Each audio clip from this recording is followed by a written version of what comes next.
É assim que o ser humano, ele é um ser que é composto por um corpo, possui uma alma e possui um espírito, né? A própria teologia reconhece isso, né? De que o ser Seria a humano, tricotomia, né? isso, a tricotomia que a teologia tão bem fala, né? Então, assim, mesmo olhando com essa ótica, eu até fico meio frustrado de ver que algumas igrejas acabam esquecendo de que não existe só um espírito, existe um corpo, né? Então a gente tem que olhar para essa questão. E a Bíblia olha para isso também, né? Tanto que eu trouxe algumas. Tá anotado aqui porque para a gente conseguir. Maravilhoso. A gente Isso conseguir daí, mestre. abordar isso aí, tá? Então, tem textos, né, bíblicos que vão dar importância assim, para essa questão da saúde física. Lá em 1 Coríntios, né, no capítulo 6, no versículo 19 e 20, Paulo, quando escreve essa carta, né, para a igreja aos Coríntios, ele fala da seguinte forma, vou ler na íntegra aqui, né? Ou não sabeis que o vosso corpo é o templo do Espírito Santo, que habita em vós, o qual tendes da parte de Deus, e que não sois de vós mesmos? Faz uma pergunta ali, né? Então ele já traz um pouco essa visão para a importância do corpo, né? Você não sabe que teu corpo é templo do Espírito Santo, e por ser esse templo, tu vai deixar esse templo todo largado, né? No sentido da saúde física mesmo, que algumas pessoas interpretam esse texto inclusive só do ponto de vista espiritual, né?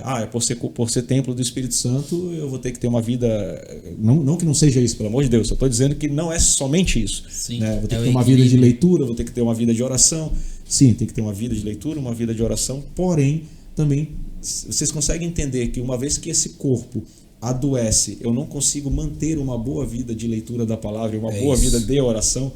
Isso as pessoas têm que levar em consideração também. Então a Bíblia, ela olha assim para essa questão da importância do cuidar do próprio corpo, né? De ter essa ótica de manter essa saúde, esse cuidado.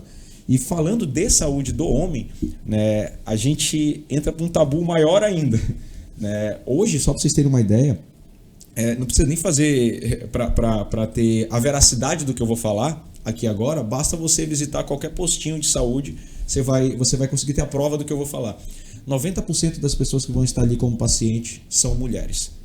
Você pode entrar em qualquer postinho de saúde, você olha lá, tem bem mais mulheres do que homem, né? Inclusive fazendo seus preventivos, fazendo seus exames ali, né? Suas consultas de rotina. Levando mais a sério esse cuidado, né? Muito mais a sério do que a figura masculina, né? O homem, ele sempre teve essa questão. Claro, a gente entende que isso é um contexto histórico, né? Se você for olhar para a história do homem na sociedade, na humanidade ali, a gente percebe que o homem, ele sempre foi muito mais voltado para o trabalho, né? E assim, todo o resto é só uma consequência, Que se né? exploda. Então ele não tem aquela mentalidade de parar, eu tenho que fazer um check-up, eu tenho que fazer uma manutenção no corpo. E o que eu acho interessante é que a maioria dos homens, né, fazem essas pausas para cuidar dos carros, por exemplo. Dificilmente, os homens que têm carro aí, geralmente com frequência ali, leva no mecânico para fazer manutenção e tudo mais, mas esquece da estrutura Trata física. o carro como né? se fosse o corpo dele. Como né? se fosse o corpo dele. Mas o próprio corpo, ele não consegue ter esse cuidado de parar e levar no mecânico, que o mecânico seria, né, ali uma ajuda médica, né, um auxílio da assistência de saúde. Mas, voltando à pergunta, sim, a Bíblia ela dá uma importância muito grande para a questão da saúde física e desse cuidado, né? Nós temos que cuidar do corpo e não só do espírito, né? Cuidar do corpo, até porque ele é templo do Espírito Santo. E o Espírito Santo habitando num templo doente fica um pouco desconexo, né? Um pouco complicado ali, né? De manter essa... Não vou dizer manter essa habitação, não, que eu não estou afirmando que o Espírito Santo não habite num corpo doente, não é isso que eu estou dizendo. Só estou dizendo que para você viver a plenitude daquilo que de fato Deus tem para todos nós, né, é ter um corpo saudável, tendo uma saúde, um corpo saudável. É viver uma conexão com aquilo que você tá falando, né? Para não Sim. ficar uma coisa desconexa, né? Perfeitamente. É um dos argumentos que o Jabes mais me aconselhava no pessoal quanto a fumar, por exemplo. Porque eu dizia para ele, cara, beber até aparece na Bíblia falando que é pecado, o que não é pecado e tal, mas o cigarro ele não aparece. Então, se ninguém estiver me vendo, ele disse, cara, realmente não está escrito lá. Mas se você lembrar que você no teu secreto está fazendo algo que você não teria coragem de fazer em público, é porque alguém não conseguiria colocar a mesma crença em você se tivesse vendo você fazer o que você está fazendo. Então depende de você o que você quer, que as pessoas acreditem na verdade que você está aprendendo e está transmitindo, porque a verdade não é minha, a verdade é de Cristo, Ele é a verdade, então a gente só transmite ela, né? E a partir disso que foi aquele justamente para mim, né, foi o liberado destravar, que é o que você falou, da conexão. Você tem que ser conexo com as coisas que você fala, né? Sim, perfeitamente. E esse exemplo do cigarro é bem interessante até, né? Porque assim, muitas pessoas realmente questionam isso. Esse questionamento que você fez não foi só você que fez. Muitas pessoas fazem esse questionamento, mas na Bíblia não tem nada que mencione acerca do uso do cigarro ou algo do tipo. E já existia. Né? Obviamente não do jeito que a gente conhece hoje, né? Mas o cigarro já é, se vocês forem pesquisar, algo muito antigo na sociedade, né? Então nos tempos bíblicos já existiam, né? Não, volto a dizer, não do jeito como ele é hoje, né? De outra forma.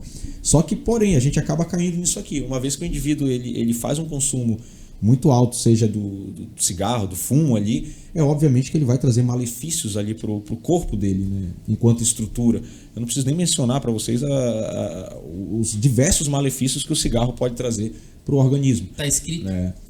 Na própria carteira já vem ali, né, essas orientações, que inclusive foi solicitada pelo Ministério da Saúde, né? Porque antigamente não vinha. Né? Quem mais antigo vai ver que as carteiras de cigarro elas não vinham com essas informações ali de possíveis danos que... E o pior, né? Tá lá o aviso e todo mundo continua comprando. Não, eu vou dizer, a maioria das vezes que a gente chegava, a gente, claro, perdão, né? Mas a gente usa, e acho que no planeta inteiro deve ter esse tipo de brincadeira, isso não era uma exclusividade nossa, mas chegava lá, olhava e dizia, essa aqui causa impotência sexual, por exemplo. Dizia, não, moça, essa carteira aqui eu não quero porque vai me deixar broxa, eu prefiro a outra lá que dá câncer. Alguma coisa do gênero. Sim. Meu Deus. Ou chegava e... tinha ouvido falar. Fazia piada com alguma coisa Tô te falando, séria. É brasileiro, né? Tinha sempre aquele que chegava e dizia, tá, essa daqui dá pra... Pode ser essa carteira assim, moça, porque essa aqui só faz mal pra quem é broxa. Pra quem não é, então... Não, mas é uma coisa. O brasileiro é incrível. Um né? assunto interessante, rapazes, que me chama a atenção, tá fora da nossa pauta de perguntas aqui pro senhor, mas uma coisa que me chama a atenção é o seguinte: hoje os homens, a maioria morre, uma grande parte, eu não sei a porcentagem que eu não pesquisei, me veio essa pergunta agora e eu acho interessante, por causa da próstata. Isso, eu tenho um índice aqui. Tu tem? Meu Deus, é isso que nem conversamos. Mas porque é uma coisa que me chama a atenção, que os homens, não sei se por preconceito, não sei se por preguiça, eu não sei se porque criou esse mito, né, de ir fazer um exame de próstata. Mito, né? O brasileiro gosta do mito, se não tiver mistificado tudo. Isso, não, tu vai lá no médico. Eu falei que te prepara. Vai virar piada, né? Falei que até a minha vez vai ser tudo via laser, assim, escaneado o corpo, assim, através de... Já tem exame de sangue, né, galera? Não, sim, mas o fator é que esse preconceito ainda... Afasta muitos homens. Ele ainda existe, afasta. Leva o homem a não ter um entendimento certo disso. Teria uma explicação plausível, meu camarada, para dar um conselho para esses homens, até porque a estimativa era 40, mas agora já aumentou um pouco, né? Vou te falar aqui eu tô com ela em mãos, inclusive. Fui fazer a pesquisa antes de... Que legal. fazer a lição de casa. Só né? um pouquinho, isso se trata sobre o Novembro Azul, né? Que é uma campanha nacional, né? Perfeitamente. Então, assim, falando até da estimativa, depois eu posso deixar o conselho ali, né, para todos os homens que estão ouvindo a gente aí. No próprio site do Ministério da Saúde, ali, qualquer um que for acessar a informação tá pública ali para todos. Eles publicaram, né, uma matéria lá em 2022, não é tão recente, mas é a mais recente que nós temos. Né? Não teve outra publicada depois dessa.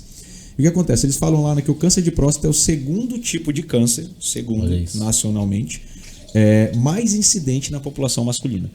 Tá? Então, de todos os cânceres que podem acometer indivíduos do sexo masculino, o câncer de próstata está em segundo colocado. Em todas as regiões do país, em todos, a nível nacional, né? Ele só perde, o câncer de próstata só está perdendo, ali, segundo as informações do Ministério da Saúde, apenas para os tumores de pele.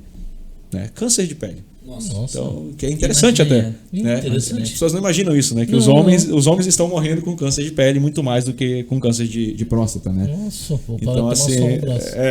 Não é mas, não é bem mas enfim, né? Cara, mas eu vou dizer que, só aproveitando para não escapar, já que entrou nesse assunto, Eu tinha uma verruga pequena, mais ou menos que nem essa que eu tenho aqui assim no rosto, aqui eu tinha no pescoço.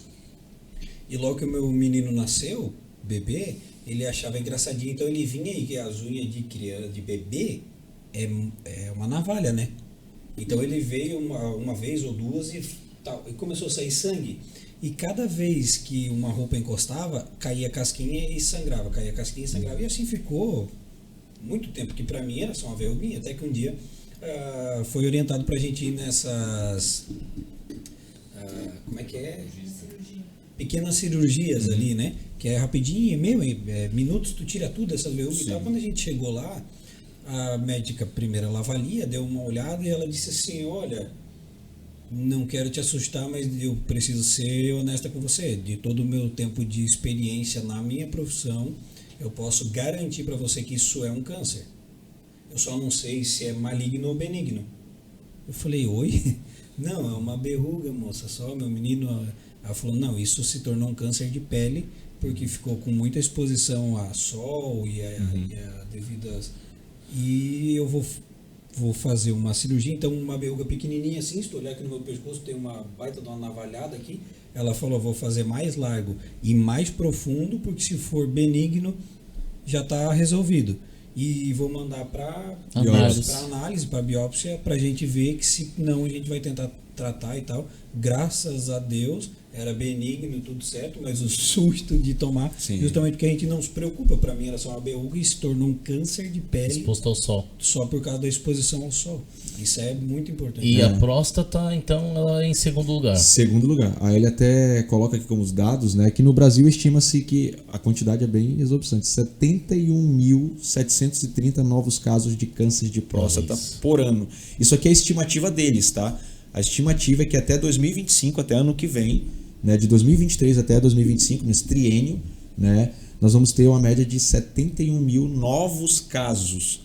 Então, assim, anualmente. Uma arada, né? Oh, Deus do céu. Deus me livre desse... Então, assim, e câncer é câncer, né? E o de próstata é justamente porque desculpa falar, o cabeção que tá nos ouvindo, o cara não se conscientizou. Eu preciso ir lá um pouco antes, eu preciso dar uma olhada nisso daí, eu preciso ver como que tá.